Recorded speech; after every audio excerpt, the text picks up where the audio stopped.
this video, I want to just take a look again at some nullclines. Mostly I want to focus on figuring out all of the possibilities for the solutions for the behavior of solution curves starting in the different regions. Because, again, as I looked at the quizzes for that, a lot of people seem to struggle to include all of the possibilities, even though they did have the general picture correct. Okay, so here, if x prime is equal to 0, that would mean y minus x squared equals 0. So y would equal x squared.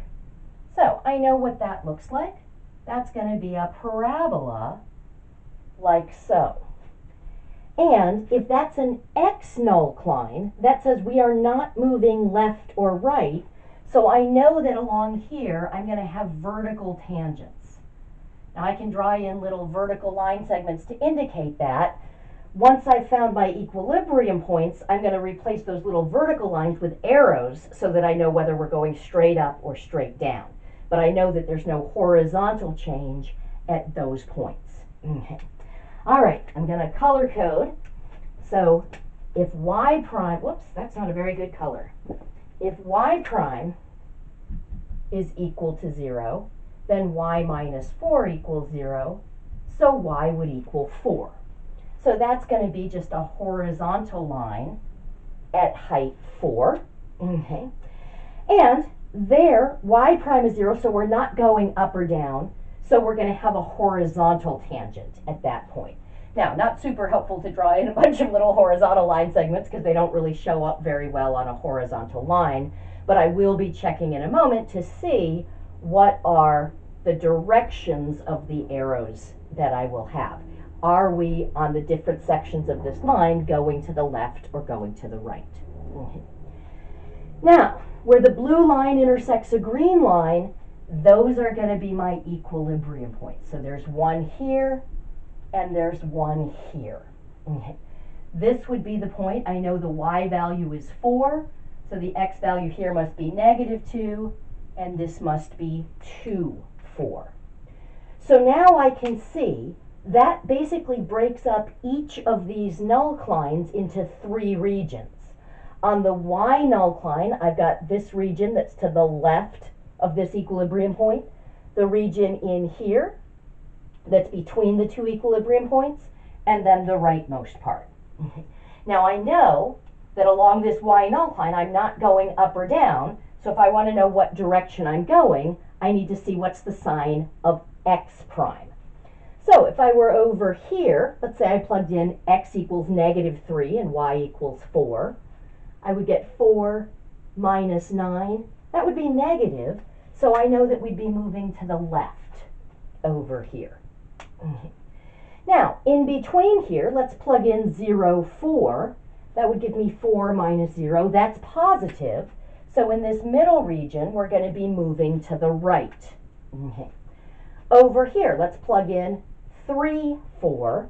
So that's going to be 4 minus 9 again. That's going to be negative. So we're moving in the negative horizontal direction, so we'd be moving to the left. Okay. Now, for the x nullcline, we know that we're not moving left or right. We know we're moving up or down, and we want to know which one. So I can say, okay, over here, I need to be plugging in to y prime, something where my y value is bigger than 4. Well, if y is bigger than 4, y minus 4 will be positive. So here we'll be going up. In this middle region, my y value is smaller than 4, so when I subtract 4, we'll get something that's negative, so we'll be going down. And then over here, again, y is bigger than 4, so y minus 4 is positive, so we'll be going up. Okay, so if I take a look, we've got a bunch of regions here. I've got A, B, C, D. Now that would include everything below the entire parabola because these axes are not nullclines. Okay. You'll notice I didn't draw arrows on the axes. Some people wanted to draw arrows on the axes because in some of the examples the axes were nullclines. they're not nullclines. We don't draw arrows on them. Okay, we're going to know that we're in this region. So actually, I'm going to move D to be down here. D is everything below this parabola, and then I'll let E be this region in here. Okay.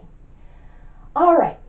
So what I want to do is for each region, I want to try to determine the different types of behaviors that can happen. So let's start with A. Now I know in A, I'm going up and left. Okay. All right. So what I need to do is look at, are there any equilibrium points on the boundary and what regions are adjacent. So I've got this equilibrium point, -2, 4. Possibly we approach that. We'll have to check and see. A is adjacent to B, so I want to check. Can I go from A to B? Okay. A is also adjacent to D, so I want to check. Can I go from A to D? A does not count as being adjacent to E because although they sort of touch each other, they just touch each other at that individual point. By the uniqueness of solutions, my solution curves can't cross. So I can't cross through that point to go between A and E. So in order to count as adjacent, they actually have to have a boundary that consists of more than a point that they share together. Okay, so is it possible to start in A, go up and left, and approach this point? No, because that's the lower right-hand corner. So if I'm going up and to the left, I'm not going to hit the furthest most right and the lowest down point. So no, we can't approach that. Can I go into B? Well, let's see. If I started here and was going up and left, I think I could go into B. Now, I'd have to start way over here, because if I start too far over here, I'm not going to hit that. But notice I was going up and left, and then I'm going to have a vertical tangent here. And then, of course, once I enter into B, I'm going to have to start going left. Oh, and this was up. Left and up. So we change horizontal direction there. But I can go into B, so I've drawn that. Can I go into D? No, because if I'm in A, I'm going up, so there's no way I could go to a region that's strictly below it. Okay. So I could go into B, or I could stay in A. Don't have to necessarily leave. I could just go up and to the left. Okay. All right. So it looks like there are two possibilities for A. I guess I should have listed we could just stay in A, and that can also happen, but D couldn't happen. Okay. So now let's take a look at what could happen if I start in B. And here I can count this one as starting in B, even though it actually started over here and went through A to get there. But now I can pick up here and say, now where can we go? Okay, so with B, on its boundary, it has two equilibrium points, -2, 4 and +2, 4. So I want to see, can I go into either one of those? Could I go into A? The answer is no, because I went from A to B, so I can't go the opposite way. Okay. C is adjacent, so could I go into C? E is adjacent, could I go into E? Or could I just stay in B? These are all of the things I want to take a look at. And if I'm in B, I know that I'm going up and right. Okay. So if I start in B and I'm going up and right, there's no way I can approach either of these equilibrium points because I can't go up to arrive at them since they're on the bottom boundary. So both of those are out. Could I go up and right and end up in C? Doesn't look like it, because when I hit this, if I hit this parabola here, I would have to go straight up. That puts me back into B. So if every time I hit this boundary and it causes me to go straight up, I'm not actually crossing into C. So that's not possible. Could I go into E? No, because that would require me to go down. But I could stay in B. So it pretty much looks like if I'm in B, I'm staying in B. I can't go anywhere else. There's nowhere to escape. All right, so let's take a look at C. So I'm looking at the boundary of C. There's a 2, 4. So could I approach 2, 4? Okay. Could I go into B, because that's adjacent? Could I go into D, because that's adjacent? Or could I stay in C? Okay. So let's see. I know if I'm in C, I'm going left and up. So could I approach 2, 4 that's on the bottom? No, because I can't go up to get there. Could I go into B? Absolutely. Now, once I go into B, I'm going to have to turn and start going to the right. So I'm going to start sort of, if this is this parabola, I'm going to have to turn and start sort of paralleling that parabola. So I've got a vertical tangent here, and then I switch directions and go to the left here, continuing to go up. But that can definitely happen. Could I go into D? No, D is below, and we've got to be going up. Could I stay in C?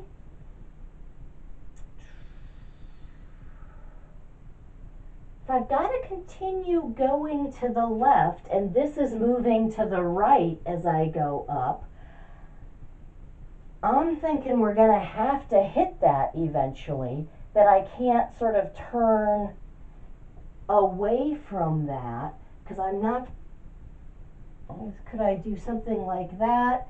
But if I continue that, and that's going to the left, and that's going to the right, they're going to meet eventually, unless I have some sort of a vertical asymptote. But I don't have any reason to expect that I've got a vertical asymptote here. So I'm thinking we're not going to be staying in C, that if we're moving to the left, and this is moving to the right, they're eventually going to hit. Okay. All right, so let's see. Let's move to D. Okay. So if I'm in D, let's see. I've got 2 equilibrium points. Let me give myself some better space here.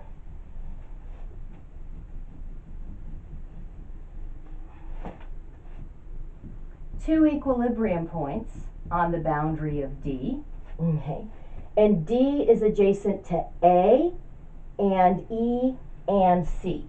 So I've got A, E, C, and maybe we could stay in D. Okay. If I'm in D, I'm moving left and down. So I'm not going to approach either equilibrium point because they're at the top, and if I'm in D, I'm moving down. So that can't happen. I'm not going to go into A or C because they're above and we're moving down. Could I go into E? Well, let's see. If I start over here so that I'm coming left and down, well, if I hit here, it's going to force me to go down, which forces me to stay in D. I can't actually cross over because as soon as I hit this boundary, it forces me to go down. So I can't go into E, so it looks like we're staying in D. We're just going left and down. Staying in D. Okay, so that's the only thing we can do there. Let's take a look at E. Okay. So, I'll give myself some more space. So with E, I've got 2 equilibrium points on the boundary. E is adjacent to B. It's adjacent to D, or maybe we could stay in E. Okay, so if we're in E, we're going right and down. Well, if we're going down, we're not going to hit these equilibrium points that are at the top of that region. Okay. Same reason I can't pass into B because I'm going down and B is above. So that's not going to happen. Could I pass into D? I'm thinking yes, because we just saw we can't pass from D into E. But I'm thinking if I start in E, I could be coming right and down. Now here I would have a vertical tangent, and I would have to change as I passed into D. I'm going to continue going down, but now I'm going to start going to the left. Okay, So yes, we can pass into D. Okay. I'm thinking this probably, if I trace it backwards in time, would come from that point right there. Okay. Not to say that it's passing from A into E, but that as we approach, as t goes to negative infinity, we'd be going towards that equilibrium point. Okay. Could I stay in E? I don't think so, because it looks like if I'm going right and down, I'm going to eventually hit this and move into region D. So I think we've covered all of the different possibilities that we can have for each region. But you'll notice I did it very systematically. So I'm going to start in this region. Here are the possible places I could go. And I list all of the equilibrium points that are on the boundary and all of the adjacent regions. And then I just check. If I'm going up and right or down and left or whatever directions I'm going, is there a place I could start that would take me into that region? Okay. One last thing, you'll notice that my solution curves did not cross each other. Let's not violate that rule as we, this I meant to erase, sorry. Now you'll notice that my solution curves do not cross each other. Okay, so we won't violate that rule that we know that solution curves don't cross. All right.